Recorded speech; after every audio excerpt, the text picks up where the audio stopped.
Kalau bukan kita, siapa lagi yang diharapkan untuk mengangkat nilai dan martabat bahasa Melayu sendiri.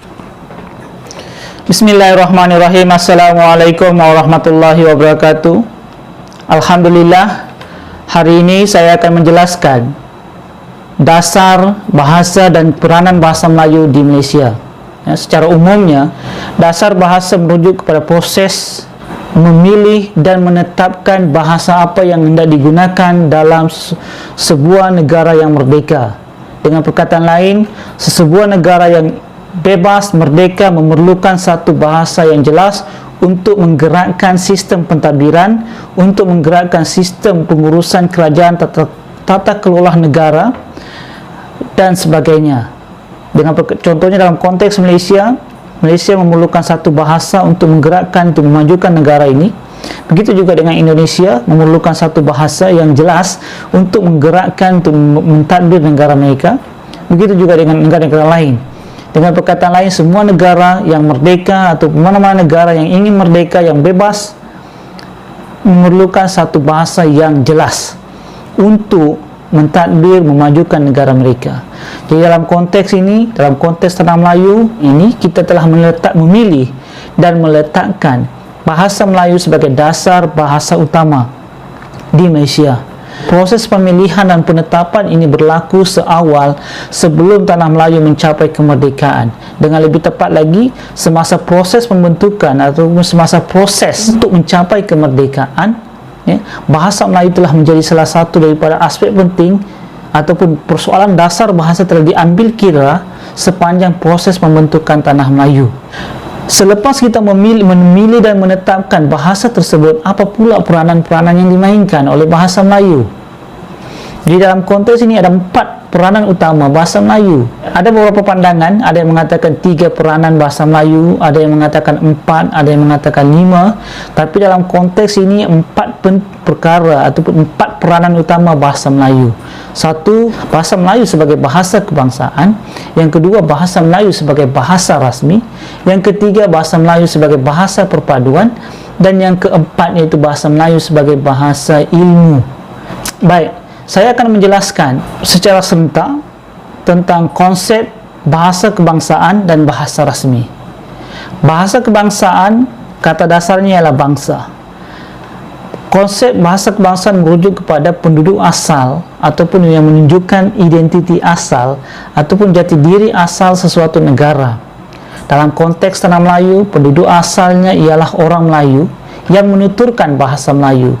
Oleh sebab itu, bahasa kebangsaan di Tanah Melayu ialah bahasa Melayu. Dan bahasa rasmi pula ialah bahasa yang digunakan dalam urusan rasmi kerajaan. Saya ulang sekali lagi, bahasa kebangsaan ialah bahasa yang melambangkan jati diri asal ataupun penduduk asal sesuatu negara, manakala bahasa rasmi ialah bahasa yang digunakan dalam urusan rasmi kerajaan. Ada beberapa negara yang mengangkat satu bahasa kebangsaan dan mengangkat beberapa bahasa rasmi. Saya berikan satu contoh di Singapura. Bahasa kebangsaan di Singapura ialah bahasa Melayu, manakala bahasa rasmi ada 4. Bahasa Inggeris, Melayu, Cina dan India. Kenapa demikian? Itu dasar bahasa mereka. Maksudnya di Singapura, bahasa kebangsaan ialah bahasa Melayu kerana penduduk asal di Singapura ialah orang Melayu yang menuturkan bahasa Melayu. Jadi bahasa Melayu diangkat sebagai bahasa kebangsaan, iaitu bahasa yang menunjukkan penduduk asal negara tersebut. Manakala bahasa rasmi merujuk kepada bahasa yang digunakan dalam urusan rasmi kerajaan, dalam dokumen-dokumen rasmi kerajaan, dalam pengumuman-pengumuman rasmi kerajaan, dalam sistem pentadbiran, dalam sistem kehakiman dan sebagainya, boleh menggunakan keempat-empat bahasa tersebut ataupun menggunakan salah satu daripada 4 bahasa tersebut sebagai bahasa rasmi. Itu dasar mereka. Maksudnya di Singapura, satu bahasa kebangsaan, 4 bahasa rasmi. Kenapa bahasa lain tidak boleh menjadi bahasa kebangsaan? Misalnya bahasa Inggeris, bahasa Tamil, kerana di penduduk asal di Singapura hanya penduduk asal hanya orang Melayu yang menuturkan bahasa Melayu. Ini konsep antara bahasa rasmi dengan bahasa kebangsaan. Kita perlu bezakan antara bahasa kebangsaan dan bahasa rasmi. Bahasa kebangsaan ialah mesti melambangkan penduduk asal, manakala bahasa rasmi adalah bahasa yang digunakan dalam urusan rasmi kerajaan. Dalam konteks Malaysia berlainan, berbeza dengan Singapura. Di Malaysia, negara kita yang tercinta ini, ya, bahasa kebangsaan satu iaitu bahasa Melayu dan satu bahasa rasmi iaitu bahasa Melayu. Maknanya ialah kedudukan bahasa Melayu di sini memainkan peranan sebagai bahasa kebangsaan, iaitu bahasa yang melambangkan penduduk asal di tanah Melayu di Malaysia secara umumnya, dan menjadi bahasa rasmi tunggal negara, iaitu bahasa yang digunakan dalam urusan rasmi kerajaan. Bahasa selain daripada bahasa Melayu hanya bahasa kedua, ketiga dan keempat, dan dalam konteks ini, dalam urusan rasmi ia tidak boleh digunakan melainkan melibatkan terjemahan yang dianggap sebagai bahasa kedua, ataupun dalam konteks hubungan diplomasi melibatkan terjemahan ataupun penterjemah langsung. Jadi dalam konteks ini kita perlu memahami di Malaysia bahasa kebangsaan hanya bahasa Melayu dan bahasa rasmi juga hanya bahasa Melayu. Ini jelas. Jadi ini kedudukan ataupun inilah peranan bahasa Melayu di Malaysia. Peranan yang ketiga yaitu bahasa Melayu sebagai bahasa perpaduan. Dalam konteks Malaysia, kita terdiri daripada pelbagai agama, bangsa, bahasa dan budaya, ya. Dan perbezaan-perbezaan ini menunjukkan satu keunikan, ya, menunjukkan satu keunikan Malaysia.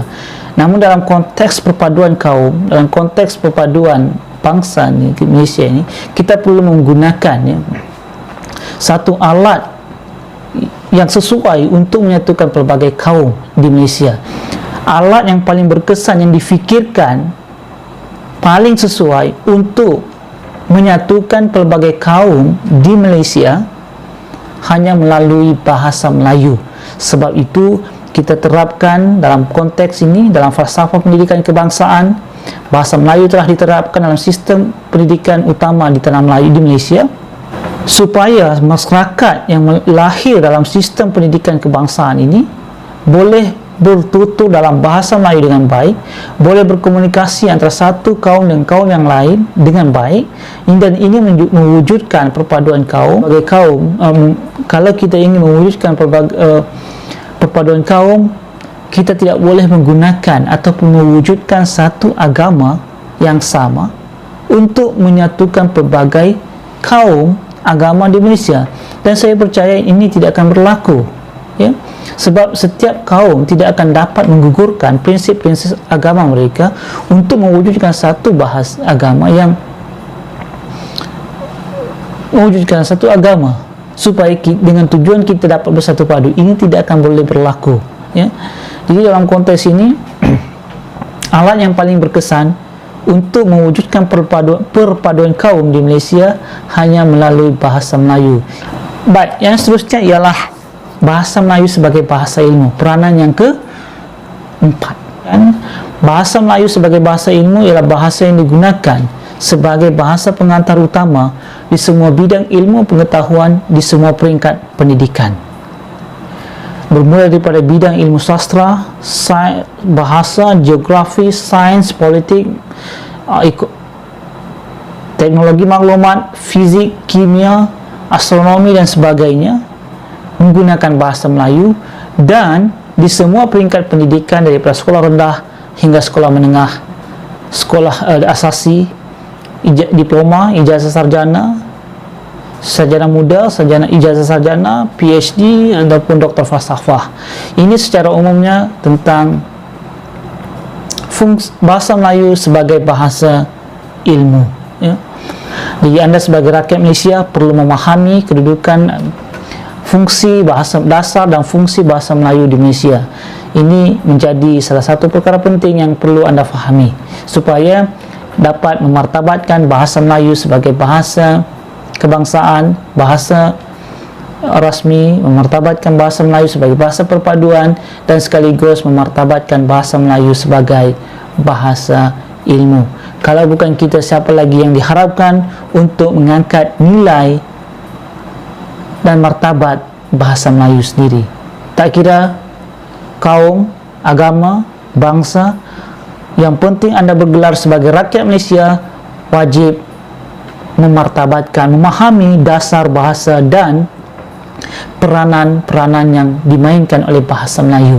Sekian, Assalamualaikum warahmatullahi wabarakatuh.